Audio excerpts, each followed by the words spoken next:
The support I've received from family and friends has been remarkably rewarding. But in addition, and in a way that's sort of surprising to me, has been the support of the Berkeley law community. My colleagues on the faculty, the dean, Chris Edley's been absolutely fantastic.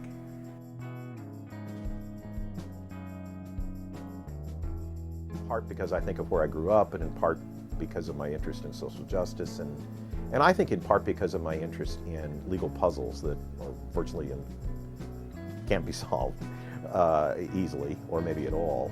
I migrated toward federal Indian law as an interest. There's a little law firm in Berkeley, Alexander, Berkey, Williams & Weathers, that has a very good and interesting federal Indian law practice. Curtis Berkey and Scott Williams have graciously basically donated their time to the law school to join me in teaching a seminar in most of the years that I've been at Berkeley on advanced topics in federal Indian law. They bring to the seminar many of the problems they've worked on in practice. Fortunately, the problems are very challenging for the students. And so that's how the interest in legislation got started. It got started primarily as a teaching interest and an interest in helping students hit the ground running in public law. When I went to the University of Minnesota in 1983, they were happy to accommodate that. And Bill and I then ultimately in 1988 published the first edition of our legislation casebook, which is now in its fourth edition, and it's been very rewarding. Here in Berkeley, I think we're blessed with the best students imaginable.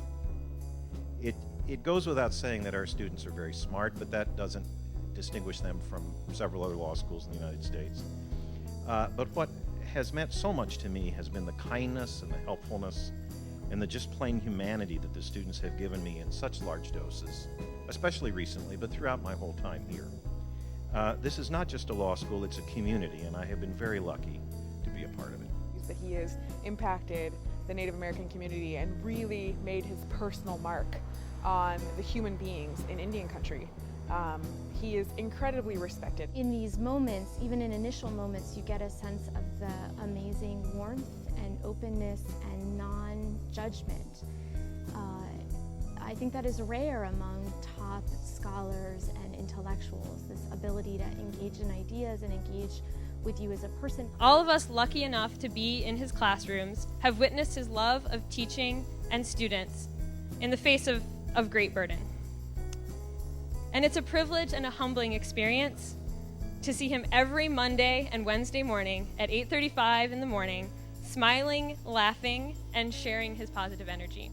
You know, instead of saying, this is what this case decided, we think about what should the court have decided, and like what issues did they miss, and what should you have said, or what would you have said were you the court. And I just think that's a much better way of going about teaching and learning. Well, Professor Frickey kind of weaves tenets of political science theory and the legislative process into his classwork, how I no longer feel that it's kind of like a sausage factory, that lawmaking isn't something that you just kind of want to see the output, but you don't really want to know what's going on.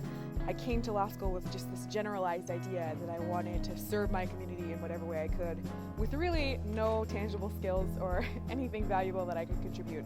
And I have emerged from law school with an arsenal of tools that I can use to be an advocate for change.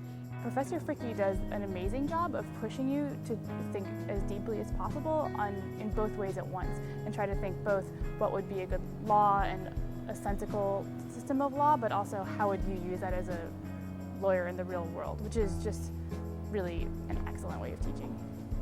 The book that we used was Frickey and Eskridge on legislation, and I still have this book because it's one of the few books that I did not sell back from law school. We're both political science majors at the University of Kansas. We both like country music. We like to drink whiskey, and did quite a bit of that in law school. And one of the things that I've never forgiven Phil for over the past 35 years is that he's always been, and still is, a better golfer than me. It reminds George and I a lot of Tiger Woods, which is to say that if a putt is 10 feet or less in, it's a given that the putt is going to be good. The difference is that Tiger Wood actually putts them. Phil is inclined to give himself anything inside of 10 feet, so we're not 100% sure if he has Tiger's qualities, but certainly seems so. I vividly remember the sage email he sent me once in response. Worrying about things you cannot control will only lead to alcoholism or insanity. Indian law was a technicolor subject all the way. And it was so alive and organic, and still is, in a way that very few other coursework seemed to me. And I just want to say personally that whatever joy and success I've had as dean, there simply is no member of the faculty to whom I owe more than to you. And I have to join your students in saying that I've learned an enormous amount from you. You know, this is a great place to be because of the education that it provides and because of classes like the ones that Phil Frickey offers. And it's been just such a great experience to take his classes, and I wish he taught more because I've already taken all of them. The goals of the campaign, the projects for the campaign are absolutely necessary. I have students who would absolutely love to have an opportunity to practice in the area of federal Indian law. And having my name associated with that is so incredibly rewarding because it meshes my three primary efforts in federal Indian law: as a teacher, as a scholarly writer, and in more recent days as a consultant and practitioner at the highest appellate levels. And that's the kind of work that I could imagine a student, or even if it's just a student or two that we're able to support, the ramifications of that over a generation would be very, very substantial for the field, I think. Oh, I'm not very good at words of wisdom. I think that to the extent, if at all, that I have any lasting influence on students or former students is probably not by word as much as by example. I have tried, how successful I have been would have to be judged by others, but I have tried as best I can to be a role model for what a lawyer and a client are like, and reconceptualize that as the relationship of teacher to student. The way that I've found success in dealing with this on a day-to-day basis is what one hears as a kind of a hackneyed, misunderstood idea, which is living in the moment. Nobody's able to live in the moment until they absolutely have to live in the moment for their own good. For years I've heard this phrase and never understood what it meant, but I have been able to do that, and to a great extent, each moment has been rewarding and a blessing. So when I'm in the middle of class, I'm loving it, because that particular minute, the next 20 particular minutes, are going to be good minutes for me. What I've been saying to people repeatedly is that on the one hand, nobody'd like to be in the medical position that I'm in.